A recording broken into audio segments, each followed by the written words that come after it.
Oi, nós vamos lidar agora com a coesão textual, um campo dos estudos linguísticos que trata basicamente das ligações linguísticas que são explicitadas, que ficam explícitas, portanto, na superfície de um texto. Bom, como nós já sabemos, o sentido de um texto sempre depende das interrelações de suas partes, e existem marcas explícitas na superfície do texto dessas tais conexões. Afirmar que elas são explícitas permite deduzir, inclusive, que é possível apontá-las no texto, o que quer dizer que é possível, inclusive, elaborar uma lista dos principais marcadores desse fenômeno que é a coesão textual. Os pronomes, essa classe de palavras, está diretamente associada à marcação de coesão, dessa interligação no texto. Os conectores, que tradicionalmente são conhecidos como preposições e conjunções, também são, como o nome sugere, parte dessa conexão entre os fragmentos de um texto. Além dos conectores, um recurso chamado expansão lexical, de que nós vamos tratar daqui a pouco, também é um recorrente marcador da coesão. E a elipse, que consiste basicamente no apagamento de um termo quando o contexto permite a sua identificação. Para observar como eles atuam na prática, a gente vai para a leitura aqui de um fragmento do livro Lendo Imagens, em que se trata de uma passagem da vida do pintor Pablo Picasso, que aqui aparece em destaque para que esse termo fique em vista. Eu quero ler com você, o fragmento é assim. Naquele ano, numa noite de outono, Pablo Picasso, então com 54 anos, viu assentada a uma mesa na sua frente no Le Dumagot. Tinha olhos azuis claros, grossas sobrancelhas escuras, cabelos muito pretos e estava usando luvas pretas bordadas com um motivo de rosas. Sua mão esquerda estava espalmada sobre o tampo de madeira da mesa, e com a mão direita ela tentava cravar um pequeno canivete na madeira entre os dedos, o mais perto possível da mão, sem realmente cortar a carne. Às vezes errava o alvo, e depois de algum tempo as luvas pretas se mostravam cada vez mais manchadas de sangue. O artista andaluz observou-a por um longo tempo e finalmente comentou em espanhol para um amigo, com quem estava sentado, que a achava extraordinariamente bela. Aparentemente ela o compreendeu, porque levantou a cabeça e sorriu. Alguns dias mais tarde, o poeta Polois apresentou-a ao pintor.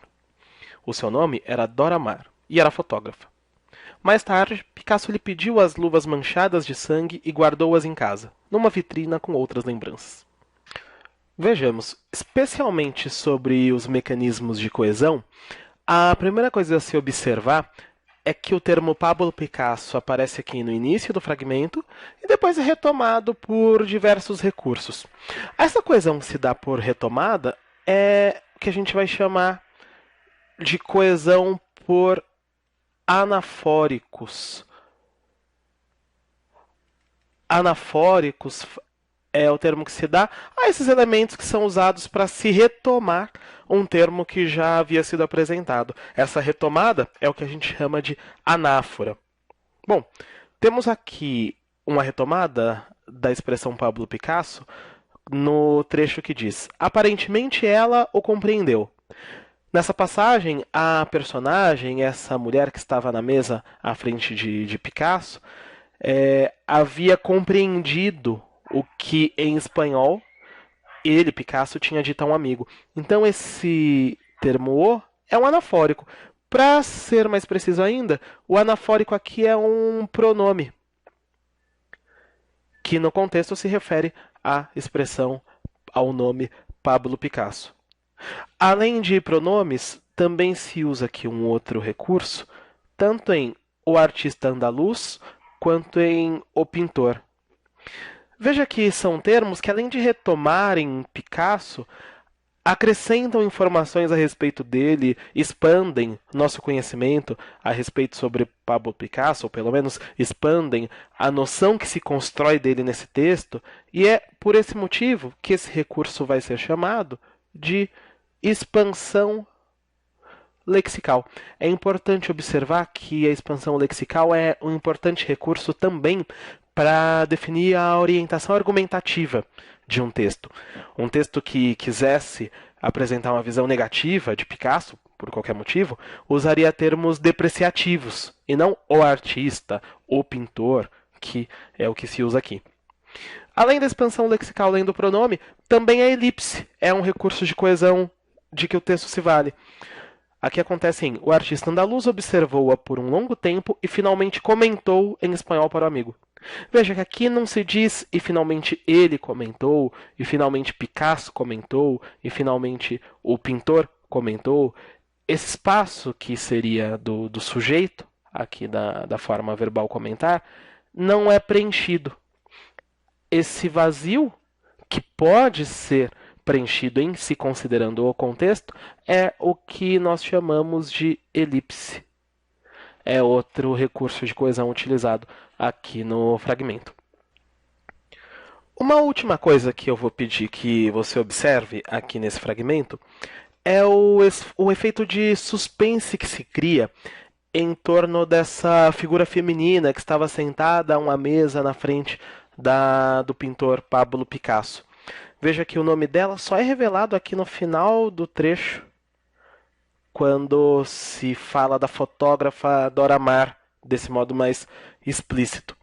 Antes disso, porém, aparece uma série de termos que se referem a ela. A esse tipo de coesão que se dá por antecipação, criando essa espécie de efeito suspense, nós vamos chamar de coesão, não mais por anafóricos, mas agora por catafóricos. Catáfora é o nome que se dá a essa antecipação.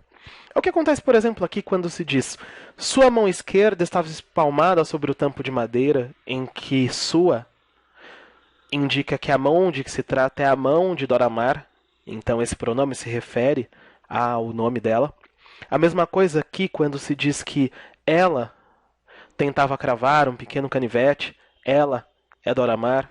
E não só pronomes, a quem às vezes errava o alvo, às vezes ela, Dora Maar, errava o alvo. Aqui é um caso de elipse que é catafórica também, porque antecipa esse termo de que só se fala ao final.